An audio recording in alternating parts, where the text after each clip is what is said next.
Hello friends, நான் childhood டிப்ரெஷனை பற்றி பேச விரும்புகிறேன். அதாவது டிப்ரெஷன் அப்படிங்கிறது நம்ம எல்லாருக்கும் தெரியும். டிப்ரெஷனை பற்றி நிறைய பேசியிருக்கோம். சைல்டுஹுட் டிப்ரெஷன் பிள்ளைகளுக்கு வருமா? சின்ன பிள்ளைகளுக்கு கூட டிப்ரெஷன் வருமா? எஸ், வரும். பிறந்த பிள்ளைகளுக்கு வருமா? எஸ், வரும். ஸோ பிறந்த பிள்ளைகள் அப்படின்னு பார்க்கும்போது பை நேச்சராகவே தைராய்டு குறைபாடோ இல்லை அந்த உடம்பில் உள்ள குறைகள், த்ரைவிங்குரிய ஃபேக்டர்ஸ் இல்லையோ, வியாதிகளோட குழந்தைகள் பிறந்திருக்கோ, இல்லை அந்த பிள்ளைகளுக்கு இன்டென்சிவாக ஒரு ஹார்ட்டில் ஒரு ஹோல் டாக்டர்ஸ் டயக்னோஸ் பண்ணுறாங்க, ஆப்ரேட் பண்ணணுங்கிறாங்க. ஸோ இப்படிப்பட்ட ஒரு கஷ்டத்துக்குள் உள்ளாகிறதோ, எஸ், இது எல்லாருக்கும் தெரியும். காமன் சென்ஸ் தான், பிள்ளைகள் டிப்ரெஷன் போயிடுவாங்க. சின்ன குழந்தைகள், ஏன்னா சின்ன குழந்தைகளுக்கு அது வயிற்றுக்குள்ளே ஒரு பத்திரமான ஒரு சூழ்நிலையில் இருந்து திடீரென்று தாயிட்டிருந்து பிரிஞ்சு இந்த உலகத்துக்கு வர்றது அதுக்கு ஒரு ஹார்ஷான ஒரு கஷ்டமான சூழ்நிலை தான். அப்போ அந்த தாயுடைய ஒரு அரவணைப்பு, அந்த தாயுடைய அந்த சுகம், அந்த கதகதப்பு இல்லாத போது பிள்ளைகள் த்ரைவ் ஆக மாட்டாங்க. ஸோ சைல்ட்ஹுட் டிப்ரெஷன் அப்படிங்கிறது ரொம்ப காமன். அந்த சின்ன பிள்ளைகள் ஹியூமன் எல்லாருமே சோஷியல் அனிமல்ஸ். ஸோ அவங்களுக்கு ஒரு தாய், அந்த தொடுதல், அந்த தாயுடைய சத்தம், அந்த சிரிப்பு சத்தம், அந்த ஹார்ட் பீட்டு, அது தாய் அந்த சுகத்தோடு கொடுக்கக்கூடிய அந்த தாய்ப்பால், இது எல்லாமே மிக மிக முக்கியம். சரி, அதுக்கப்புறம் அடுத்த ஏஜ்களில் பிள்ளைகள் டிப்ரெஷனுக்கு உள்ளாகுவாங்களா? எஸ், டிப்ரெஷனுக்கு உள்ளாகுவாங்க. ஒரு கதை மூலமாக நான் உங்களுக்கு, கதையில் இது எல்லாமே ரியல் லைஃப் ஸ்டோரிஸ் தான். ஸோ இதை நான் உங்களுக்கு அதை தெளிவுபடுத்த விரும்புகிறேன். ஒரு ஹஸ்பண்ட் அண்ட் ஒய்ஃப் வந்தாங்க, யங் ஹஸ்பண்ட் அண்ட் ஒய்ஃப். அவங்க 2 பேரும் doctors. So doctors, husband and wife அப்படிங்கும்போதே அவங்களுக்கு அவங்க வாழ்க்கையில் எவ்வளவோ சாக்ரிஃபைஸ் பண்ணி ஒரு டிசிப்ளினோட வாழ்க்கையை முன்னேறி படித்து பாஸ் பண்ணி அதுக்கப்புறம் ஸ்பெஷலைசேஷன் பிஜி அப்படி பண்ணால் தான் அவங்களுடைய ப்ரொஃபஷ்னல் லைஃப் முழுமை அடையும். So it's a very tough long drawn process. அப்போ கல்யாணம், அதுக்கப்புறம் குழந்தைகள் அப்படி பெற்றுக்கொள்ளும்போது அதில் நிறைய அப்ஸ் அண்ட் டவுன்ஸ் இருக்கும். ஸோ ரொம்ப ஸ்டேபிள், 2 பேரும் ரொம்ப வாழ்க்கையை ரொம்ப அழகாக அவங்க கிவ் அண்ட் டேக்கோட, ஒரு டேக் இட் ஈஸி ஆட்டிடியூடோட ஒரு ஹைலி டிசிப்ளின்டு ஒரு லைஃப் ஸ்டைல் வச்சுருந்தா தான் அவங்க வாழ்க்கையில் நல்லபடியாக முன்னேறி வர முடியும். ஸோ இவங்க 2 பேரும் ஒரு யங் அப்பா அம்மா வந்தாங்க. பிள்ளைக்கு அதுக்கு முன்னாலே அப்பாயின்மெண்ட் கேட்கும்போதே ஆட்டிசம், எங்கள் பிள்ளைக்கு ஆட்டிசம் ஸ்பெக்ட்ரம் டிஸார்டர் அப்படின்னா என்ன அர்த்தம் அப்படின்னா, அது ஒரு பெரிய ஒரு வகைப்படுத்துதல். நிறைய அதில் வித்தியாசமாக இருக்கும். சின்ன மைல்டு ஆட்டிசம்லேருந்து பெரிய ஒரு டீப் லெவல் ஆட்டிசம் வரைக்கும் இருக்கும். அது ஆட்டிசம் இருக்குது எங்கள் பிள்ளைக்கு, நாங்கள் நாங்கள் வரணும் உங்கள்கிட்ட கன்சல்டேஷன். ஓகே, வாங்கன்னு சொன்னேன். அப்போது அப்பா அம்மா வந்தாங்க. அப்பா ஆஸ் யூஷுவலாக அவர் ஃபோனில் பேசிக்கிட்டே இருந்தார்.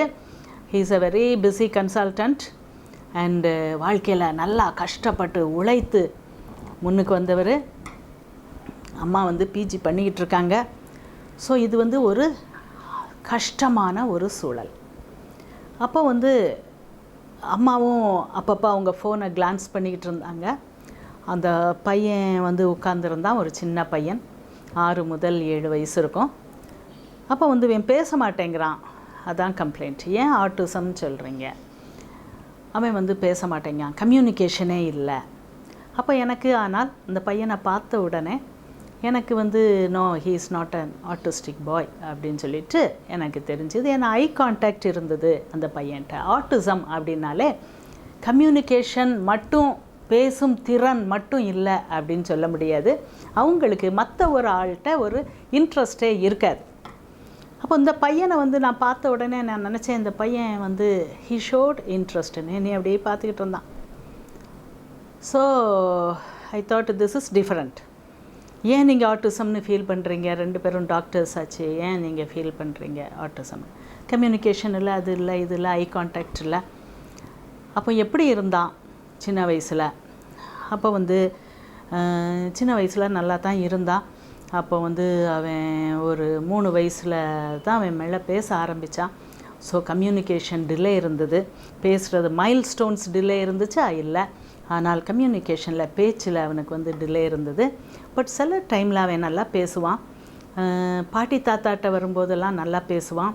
ஆனால் இப்போ அது ரொம்ப அதிகமாகிடுச்சு. யார்கிட்டையும் பேசுகிறதில்ல, யார்கிட்டையும் பழகிறதில்ல. ஸ்கூலுக்கு போயிட்டு அவன் வந்தான்னா வீட்டுக்கு கூட வரமாட்டேங்கிறான். அங்கே வாசலில் உள்ள அந்த வாட்ச்மேன் பக்கத்துலேயே உட்காந்துக்கிறான், அந்த செக்யூரிட்டி அவர் கூட உட்காந்துக்கிறான், வரமாட்டேங்கிறான். எது விளையாட்டுனாலும், எது பொம்மைகள் அது இது எதுனாலும் அவனுக்கு இஷ்டம் இல்லை. ஸ்கூல்லையும் சொல்கிறாங்க, யார்கிட்டையும் பேச மாட்டேங்கிறான், யார்கிட்டையும் பழக மாட்டேங்கிறான், ரொம்ப வித்ட்ரானாக இருக்கான், யார்கிட்டையும் பழக மாட்டேங்கிறான். So autism. ஓகே, பீடியாட்ரிஷன்ட்ட கூட்டிகிட்டு போயிருக்காங்க. எஸ் அப்படின்னு சொல்லி அந்த பையனுக்கு அதுதான் diagnosis. So communication speech therapy அது இதுன்னு போயிருக்காங்க, எதுவும் யூஸ் இல்லை.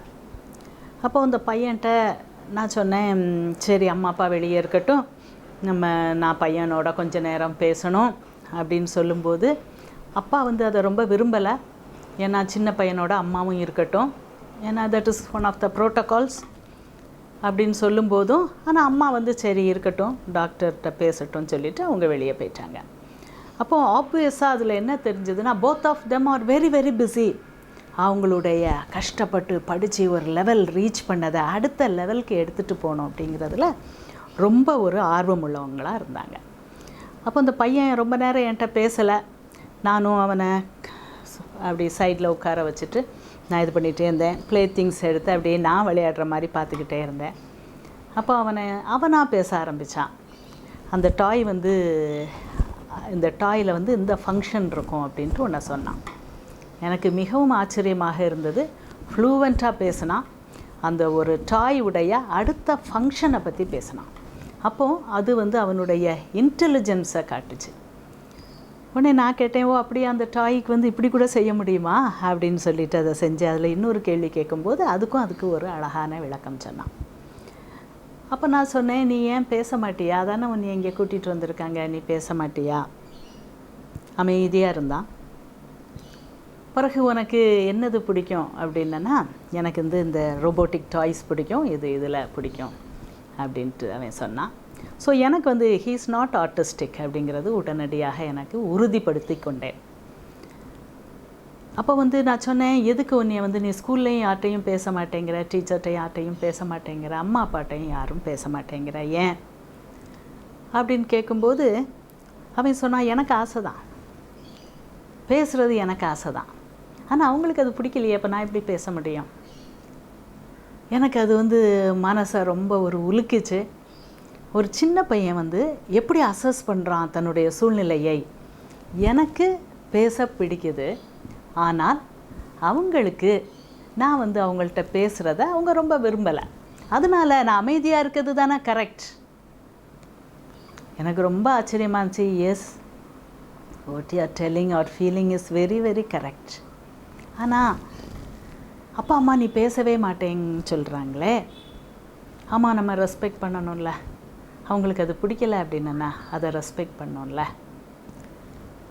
எனக்கு மனசெல்லாம் வலிச்சுது. எப்படி அவங்களுக்கு நீ பிடிக்கலன்னு நினைக்கிற?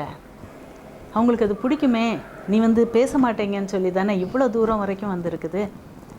நீ வந்து அது வந்து அவங்களுக்கு பிடிக்கலன்னு நீ எப்படிப்பா அப்படி நினச்சிட்ட? உங்கள் தாத்தா பாட்டிக்கெலாம் நீ பேசணும் தானே பிடிக்கும். இல்லை, அவங்களுக்கு நான் பேசுகிறது பிடிக்காது. நீ ஏன் அப்படி ஃபீல் பண்ணுற அப்படின்னா, அப்பாவும் பிஸி தான், அந்த பிள்ளைக்கு அதுக்கு மேலே அதை கொண்டு போக முடியல, திருப்பி அமைதியாகி விட்டான். நான் அவனை ப்ராப் பண்ணி ரொம்ப பேச வைக்கணும் அப்படின்ட்டு நான் முயற்சி எடுக்கலை. அம்மாவை கூப்பிட்டேன். இவனுக்கு ஆட்டிசம் கிடையாது, இவனுக்கு டிப்ரெஷன் தான். சட்டுன்னு புரிஞ்சிட்டாங்க. தாய் அப்படிங்கிறதுனால சட்டுன்னு புரிஞ்சிட்டாங்க. ஆமாம் டாக்டர், என்கிட்ட அவன் நல்லா பேசியிருக்கான். இப்போ நான் பிஜி கஷ்டப்பட்டு கிடச்சிது, எனக்கு பிடிச்சது. நான் ஃபைனல் இயரில் இருக்கேன்.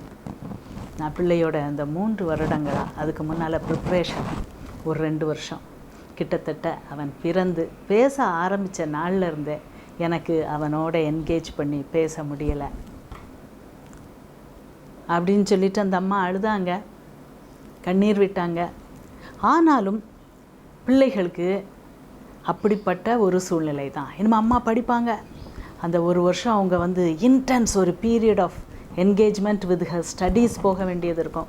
பிள்ளையை பார்த்து பிள்ளையோட விளையாண்டு அந்த பிள்ளை மெல்ல மனசை திறந்து அம்மாவோட பேசலாம் அப்படிங்கிற மூடுக்கு வரும்போது அம்மாவுடைய பாடி லாங்குவேஜ்லேயோ அம்மாவுடைய டோன்லேயோ ஒரு சின்ன ஒரு அவசரமோ, ஏய் உனக்கு டைம் இல்லை, எனக்கு என் டைம் முக்கியம், ஒவ்வொரு செகண்டும் எனக்கு முக்கியம் அப்படிங்கிறத தெரியாமையோ அறிந்தோ அறியாமலோ அவங்க வெளிப்படுத்திடுறாங்க.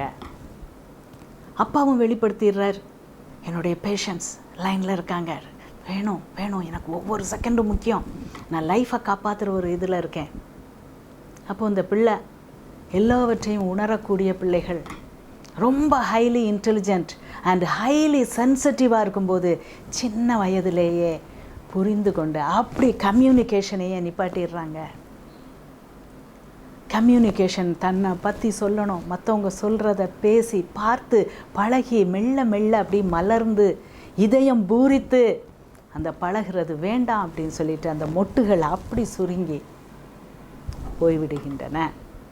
அதுவும் இப்போ இந்த கொரோனா காலகட்டங்களில் இது எல்லாத்துக்கும் ஒரு பெரிய கஷ்டம். சின்ன பிள்ளைகள் டிப்ரெஷன் ரொம்ப அதிகமாகுது, சூசைட்ஸ் வர வருது. ஆனால் இன்ஃபர்மேஷன் இருக்குது, ஸ்ட்ரிக்ட் இன்ஃபர்மேஷன், லாக்டவுனில் சூசைட்ஸை ப்ரெஸ் ஃப்ளேரப் பண்ணக்கூடாது. So it is a very very stressful time for every one. கண்ணை பாருங்கள் பிள்ளைகள், கண்ணை பாருங்கள். கண்ணை பார்த்தாலே அன்கான்ஷியஸ் மைண்டும் கனெக்ட் ஆயிரும். அந்த பிள்ளையுடைய ஏக்கம் கவலை எல்லாம் நிமிஷமாக உங்களுக்கு புரிஞ்சிடும். ஸோ இதை நம்ம ஒரு சேலஞ்சாக எடுத்து நம்ம இந்த காலகட்டத்தில் ஒரு அன்யூஷுவல் காலகட்டத்தில் இருக்கோம்.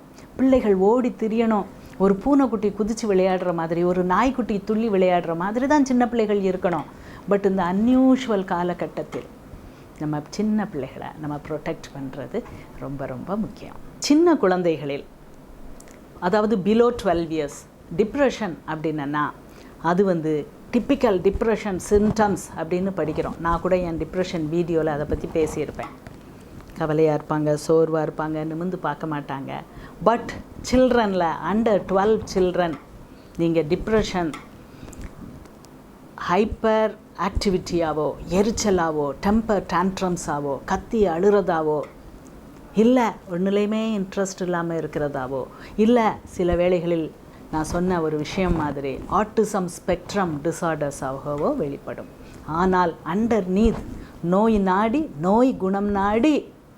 ஸோ நம்ம அதை கரெக்ட் டயக்னோசிஸ் வந்து 90% நமக்கு சக்ஸஸ் ரேட்டை கொடுத்துரும்.